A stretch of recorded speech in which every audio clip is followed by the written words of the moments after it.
Hey there guys, it's Dr. Shazetta from drshazetta.com. I hope that you guys are having a stupendous day. Listen, I wanted to come on for a really short video today to talk about how to be productive even on bad days.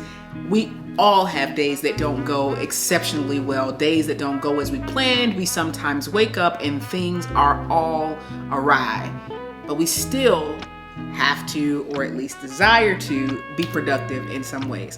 I had a day like this yesterday and really like today as well. Yesterday I woke up with less than 50% vision in my right eye. That's still the case, but I went to get some medical treatment yesterday and it destroyed my entire day. Like I spent almost the entire day at the emergency room getting checked out and finally receiving a diagnosis of some rare viral infection in my eye that is obstructing part of my vision right now. And so I have some antibiotics and medicine that I'll be on for the next several weeks and monitoring closely, hoping to clear up the infection, but also more importantly to regain my vision fully in that eye. But today is the day that I really want to talk about, because today, as a result of yesterday, I had to get up today and go back in for a follow-up appointment. And so I had to be there at the top of the morning. I didn't know what to expect. Was I going to be there for several more hours? How could I plan to still be productive in that day? What could I do not to lose an entire day altogether?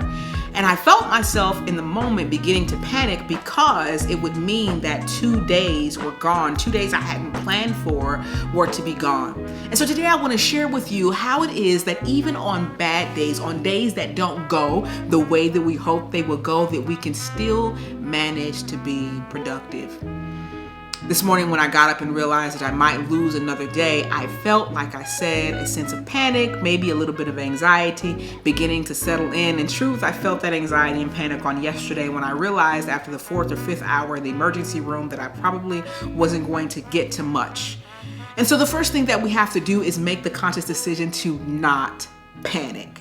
And I know it's easier said than done, but there are some things that we can do that will help us calm down, that will help us not to fall into the abyss of anxiety when we are struck or when we encounter a day that's not going as we planned for it to go. Sometimes it's harder to think forward. Sometimes it's difficult not to panic though. And so one thing that I do that seems to work probably 98% of the time is I take a moment to step back and to just breathe intentionally. In through my nose, out through my mouth. In through my nose, out through my mouth. In through my nose, out through my mouth. And when I do that, there seems to be a sense of clarity that comes. It doesn't solve all of my problems, but it puts me in a better mind space and physiological space to problem solve and to think through how I can recover from the crisis that has come to my front door. After I take a moment to breathe and to really give myself that moment to take in and to release, then I do assessment. I reassess. Yes, I had a schedule. Yes, I had plans for the day, but life has happened. And so I've got to reassess and think about what is actually important for today. What actually is necessary for today. If we're honest, we all put things on our to-do list. Some things that are things that must be done on a given day. Other things are things we would just like to accomplish to knock off of our to-do list. And so when crisis comes, we've got to reassess and honestly ask ourselves, but what is necessary for today? What has to be done today? What needs to be done today?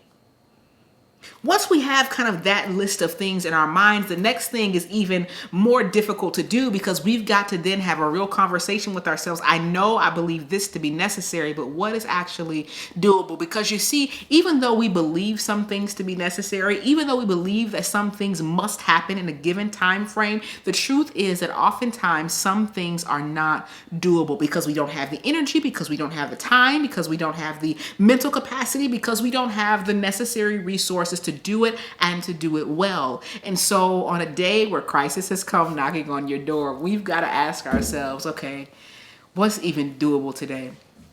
last night I came in, I was kind of bummed because almost 12 hours later I was entering back into my home, and I had an application that I needed to be working on for a fellowship that I'm applying for that's due on Sunday at midnight. And I could have pushed myself to try to sit at a computer with one eye and to type and to work on a proposal and to have good mental capacity, but that really wasn't doable.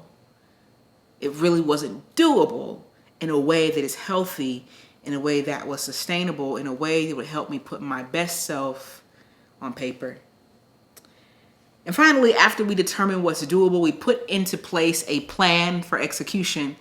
And sometimes that plan for execution requires that we ask others for help. That's one of my biggest downfalls, one of my own biggest pitfalls, is that I struggle to ask for help even when I need it the most. I always love to help others, but I hate asking for help because I feel like I should be able to fix everything. And so one of the things that I have to do when I determine what's necessary and what's doable is I've got to look at the ways that I can get this done. Can I do it, or can I ask for some help to get it done? If it's necessary and it has to be done, then I might have to ask someone else to help me. I might have to call in a favor. I might have to make a phone call or simply say to my husband, hey, I really need your help with this today. After we come up with a plan and we begin to execute that plan, the last and final, and I would dare say the most important thing, is that you remind yourself to be kind to yourself. I could have come in last night, I could have gotten up this morning and been really bummed and been really upset at myself and unkind to myself and tried to force myself to do things that my physical body were telling me I needed to pull back from. But instead, I made the conscious decision that I have to make every day, and sometimes I fail at it, to be kind to myself. Friends, I'm encouraging you to be kind to yourself, to take a moment and take a step back and to breathe and to remind yourself that no matter how many times we plan, no matter how much routine making and schedule building and day mapping that we do and mind mapping, that in the midst of all of that, life will still happen and that some things are simply beyond our control. And so today, I want you to know that even in the midst of a difficult day, productivity is still oftentimes possible, but sometimes you've got to redefine what productivity looks like or seems like for you. You've got to be kind to yourself and acknowledge that when life happens, when things beyond our control happen, sometimes there's nothing we can do about it. And so we do the best we can while we can with what we've got. And we rely on the good grace of God, our other being, or those around us to carry us through the rest of the way. I hope this has been helpful to you. I invite you, encourage you, if this was helpful to you, provided any sort of value, or you just enjoyed it, to click like and subscribe down. Click that bell so that you get notifications. Visit the website, www.drshazetta.com, and I'll see you guys next time. Take care now. Bye-bye.